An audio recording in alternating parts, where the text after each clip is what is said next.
あなたは自分が死んだ後何を残したいですか？遡ることおよそ87年前の1935年4月25日、オーストラリア・シドニーのクージー水族館。水族館の目玉は約4メートルもの巨大なイタチザメ。大きなサメが悠々と泳ぐ姿を間近で見ようと、水族館は多くの観光客で賑わっていました。しかしこの日、イタチザメはいつもと様子が違います。壁にぶつかったり仰向けになったりしながらノロノロと泳ぎ、ついにはそこに沈んだまま動かなくなってしまったんです。すると次の瞬間、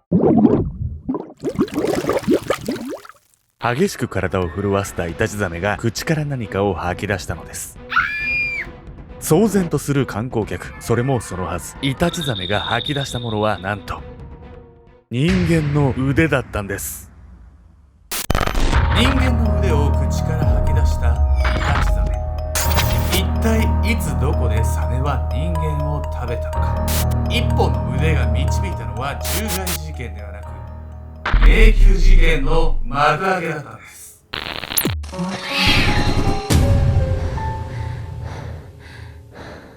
おっさす、最近鶏胸肉とブロッコリーばっかり食べてるよ。ちょっと辛いよ、ケンちゃんです。私を海へ連れてって闇闇子です。本日皆様にご紹介するのは、意外な予想だにしないことがね、きっかけで事件解決に結びついたというものを2つ紹介したいと思います。意外なものって何？爪の皮とか全然違うんですけど、ことわざでもさ、天文開会層にしてもらさせてあるじゃないですか。結局ね、悪いことはね、バレるんですよ。清く正しく美しく悪いことをしない。これが結局大事なんだなって心から学べるような事件が2つ。つまりこの動画を見た後、あなたは清くなってます。それではまず1つ目の事件から見ていきましょう。湖畔の遺体。一つ目の事件は遡ること3年前の2019年7月20日、アメリカ・ミシシッピ州ラファイエット郡にある美しい湖サーディスコが今回の舞台。東京ドームほどの大きさがあるサーディスコは多くの観光客が訪れる開放的な湖。水上スキーや釣り、バーベキューなどの施設で賑わっているんです。そんな楽しげな観光地で、この日はなんと女性の遺体が発見されたんです。遺体が発見された時刻は午前10時30分。ラファイエット郡の保安官がパトロールをしていたところ、湖のほとりのキャンプ場で遺体を見つけたというんです。ピクニックテーブルの足元にうつ伏せで横たわる女性の遺体。血まみれの体から一目で銃殺だと分かりました。何か手がかりはないかと辺りを見渡す保安官。すると遺体から少し離れた場所に被害者のものと思われる財布が落ちていました。財布の中の免許証と学生証から被害者はアリー・コスティアルさんだと判明。被害者のアリーはサーディスコから車で約45分の場所にあるミシシッピ大学の3年生でした。大学3年生ってもうなんかこれからが楽しい盛りじゃないの？範囲がやばくて、結構ヒーヒー言いながらうーってなってた時期ですよ。あ、そうね。大学3年生といえばサボっちゃダメよ。早く寝なさい。検視の結果分かったことは、アリーが殺されたのはほんの数時間前の明け方近くだったこと。そしてアリーの死因はやはり銃殺だったんです。無抵抗のアリーが体に浴びた銃弾の数はなんと9発。胸を一発撃たれたアリーがうつ伏せに倒れたところ、背中から何度も撃たれていたんです。ラファイエット軍の保安官はアリーに対して強い恨みを持つ人物が犯人だと考えました。完全に息のね止めに来てんじゃないの？今回さ、よく保安官が事件捜査してるけどさ、保安官って結局警察ってことでしょ？厳密に言うと違うんですよ。あ、違うの？日本ではね、あんま保安官って聞かないじゃないですか。聞いたとしてもね、海上保安官とかなんですけど、アメリカでは警察と保安官っていうのがこう併存してたりするんですよね。今回の事件でもね、出てくるラファイエット軍保安官っていう、この軍保安官っていうのが一番多いんです。でもややこしいじゃないですか。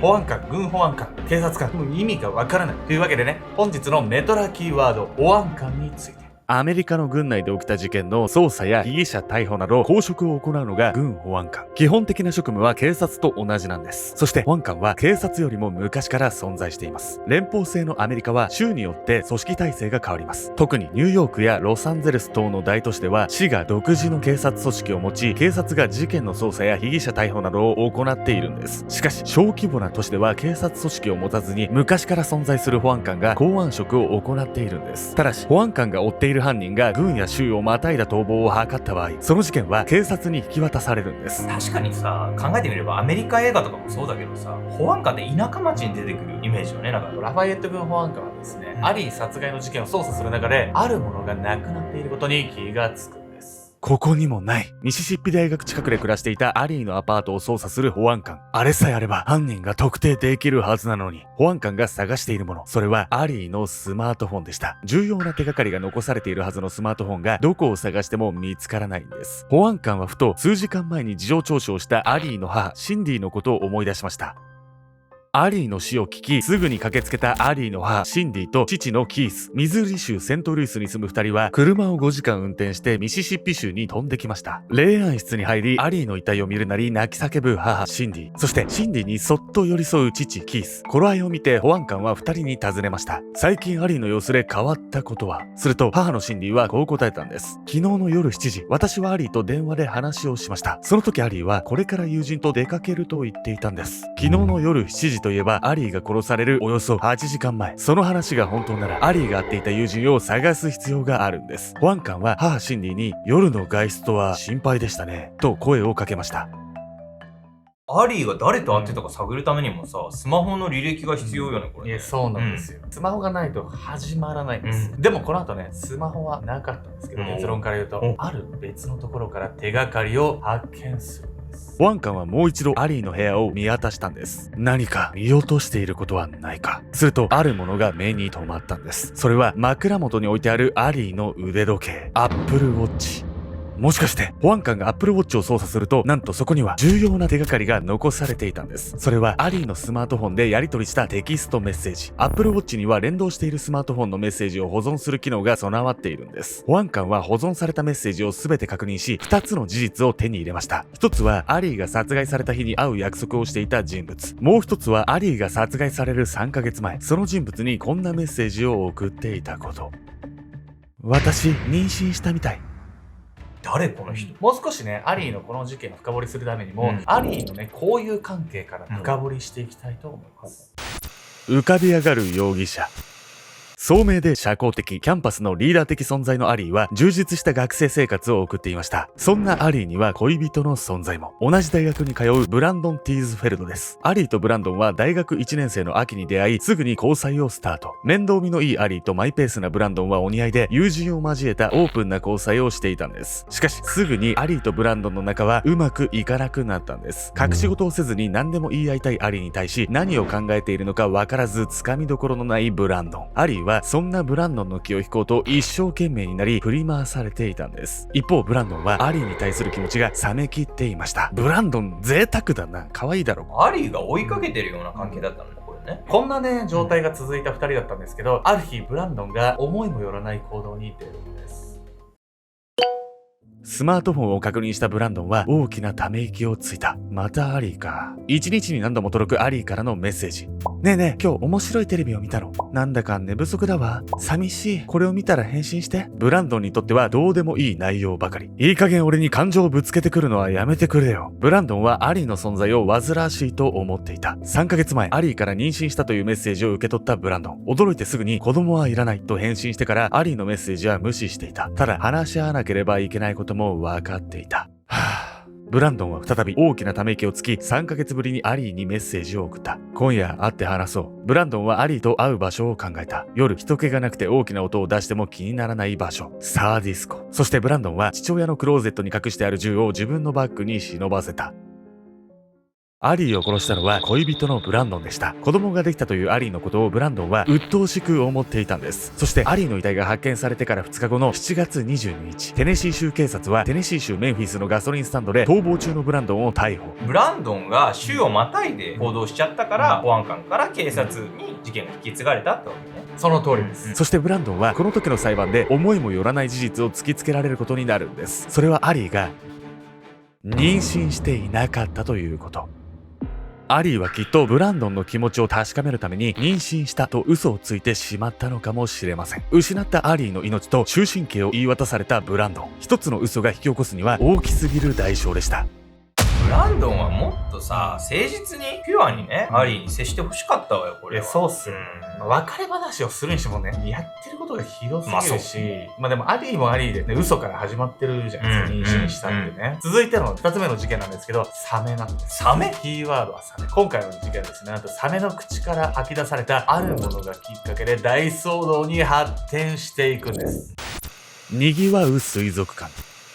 2つ目の事件は遡ることおよそ87年前の1935年4月25日、オーストラリアのシドニーが舞台。オーストラリアが祝日を迎えていたこの日、シドニーのクージー水族館には多くの観光客が訪れていました。水族館の目玉は全長4メートル、体重1トンのイタチザメ。大きな体と鋭い眼光で颯爽と泳ぐサメの姿を間近で見ることができるんです。当時のオーストラリアではサメが人を襲う事件が後を絶ちませんでした。特に12月から2月の夏の間はサメに関する恐ろしいニュースが相次ぎ、シドニーの人々はサメに対して過敏になっていたんです。その分人々は安全な場所でサメを見たいという願望を持っていました。どんな願望だよそれと思ったらちょっと見たいわ。確かにスリルを味わいたいという人々の興味がクージー水族館のイタチザメの人気につながったんです。怖いもの見たさってやつ。本物のお化け嫌じゃないですか。嫌よ。だから僕心霊スポットとか絶対行きたくないんですけど、だがしかしバッとお化け屋敷は行きたいじゃないですか、人間ね。まあね。富士急の戦慄迷宮とかね、大好きなんですよ。逆に行き過ぎてパターンが大体分かってきちゃって、エリアを10ブロックぐらいに分けて、それが日にちによってランダムに入れ替わるみたいな、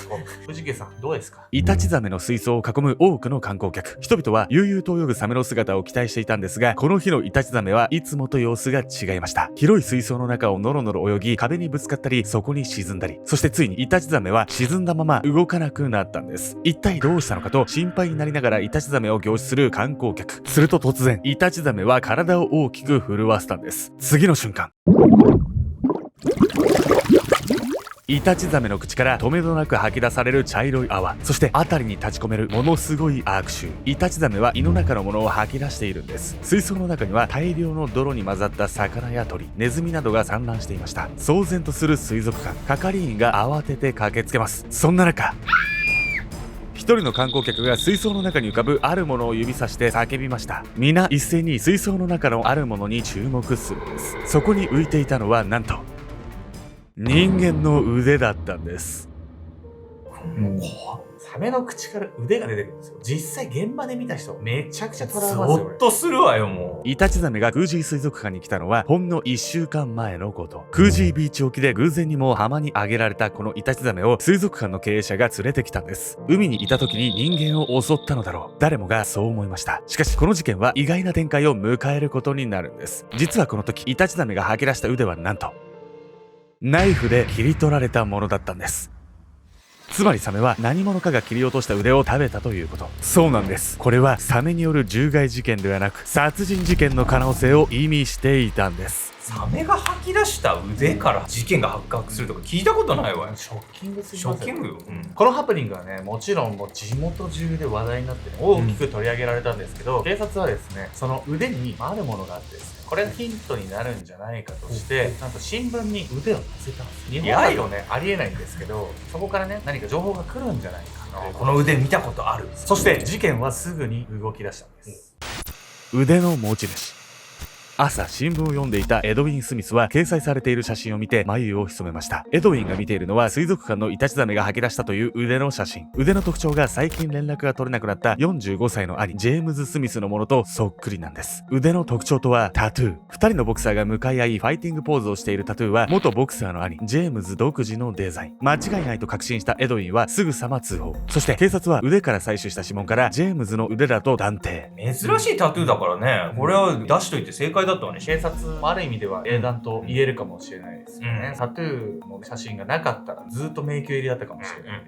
腕の持ち主ジェームズの最後の足取りはイタチザメが腕を吐き出す18日前の4月7日、シドニー郊外のホテルで仕事仲間のパトリック・ブレイディとカードゲームをしている姿を目撃されていました。元受刑者でもあるパトリックはすぐに取り調べを受けることに。そしてパトリックの身辺を調査すると次々と怪しい行動が発覚したんです。まずパトリックが宿泊していたコテージの宿主からこのような証言がありました。パトリックが出て行ったのはジェームズが最後に目撃された4月7日以降だ。そしてパトリックが使用していた部屋はマットレスが交換されていて壁がきれいに磨かれていたと。不自然なくらい綺麗に掃除しちゃってた。泊まってる人がさ綺麗にしてんの意味わかんないじゃん。よし今日も清掃入ろうガチャ、めちゃ綺麗やんってことでしょ。それはもう怪しいですね。他にも4月7日の深夜、パトリックを乗せたというタクシー運転手の証言もありました。その時のパトリックは、挙動不審で何かを隠し持っているようだったよ、と言うんです。そしてもう一人、重要参考人が見つかりました。それは、レジナルド・ホームズという中年の男。ホームズは造船業を営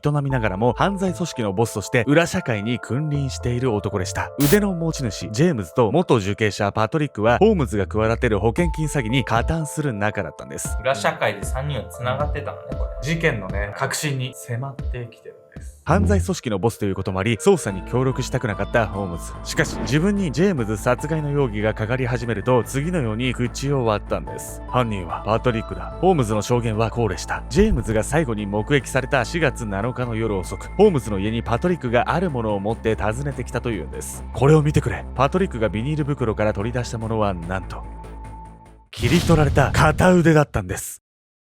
そしてパトリックはホームズを脅迫しました。金を出せ。さもなければ次はお前の番だ。ホームズを脅迫したパトリックは持ってきた片腕に重りをつけて海に投げ捨てたといいます。イタチザメはこの時投げ捨てられた腕を食べたのでしょう。イタチザメは消化が遅いので、飲み込んだ人間の腕が18日間胃の中にあるのは十分に考えられることなんです。こうしてパトリックが容疑者となったこの事件、14参考人のホームズは知っていること全てを法廷で証言することになりました。でも証言だけの証拠だとさ、裁判とか不利なんじゃない？そこなんですよ。そしてこの後ですね、裁判をより難しくさせる事件がこの裁判の朝に起こってしまうんです。じゃあ行ってくるよ。スーツに着替えたホームズは浮かない顔で玄関に立った。ホームズの妻はそんな夫の背中を優しくさする。本当のことを言えばいいだけですよ。妻の顔を見るホームズ。家庭を顧みないこんな自分によくついてきてくれたと感謝がこみ上げる。そして妻は何も知らない。ホームズをただの造船業の経営者だと思っていた。そうだな、ありがとう。力なく微笑むホームズ。妻にだけは迷惑をかけたくなかった。じゃあ行ってくるよ。駐車場に停めていた車の運転席に乗り込むホームズ。すると突然、ものすごい力で口を押さえられた。後部座席に誰かが乗っていたのだ。次の瞬間、胸に銃を突きつけられ、ためらいなく引き金が引かれた。重要参考人であるホームズの死によりパトリックに対する訴訟は崩壊しました。パトリックの弁護士は、遺体がなければ殺人があったとは言えない。ジェームズは片腕で生きている可能性がある。パトリックを有罪にはできない。こう主張したんです。とんでもねえな。遺体がない限りは裁判官もこの主張に納得せざるを得ないんです。こうして証拠不十分によりパトリックの無罪が確定。こんなに怪しいのに無罪なの？ホームズ殺したのパトリックでしょ、どう考えても。疑わしきは罰せずってあるんで、って感じだったんですけど、こっからね、また新しい事実が判明してくるんです。実はホームズを殺したのはなんと、ホームズ自身だったんです。ホームズは自分で雇った殺し屋に自分を殺させたんです。すべて妻のためでした。裁判が始まればホームズの裏稼業のことはすべて明かされてしまう。それは愛する妻が世間から追い立てられることを意味していたんです。そしてホームズは死ぬ直前に多額の保険に加入しました。自殺では保険金を受け取ることはできません。妻が保険金を受け取るために、そして世間体を守るためにホームズは殺されたふりをしていたんです。一方パトリックは76歳で亡くなるまで無罪を主張し続けたといいます。結局腕の持ち主であるジェームズの遺体は見つかりませんでした。水族館のサメが人の腕を吐き出して発覚したセンセーショナルなこの事件は迷宮入りとして幕が下りたんです。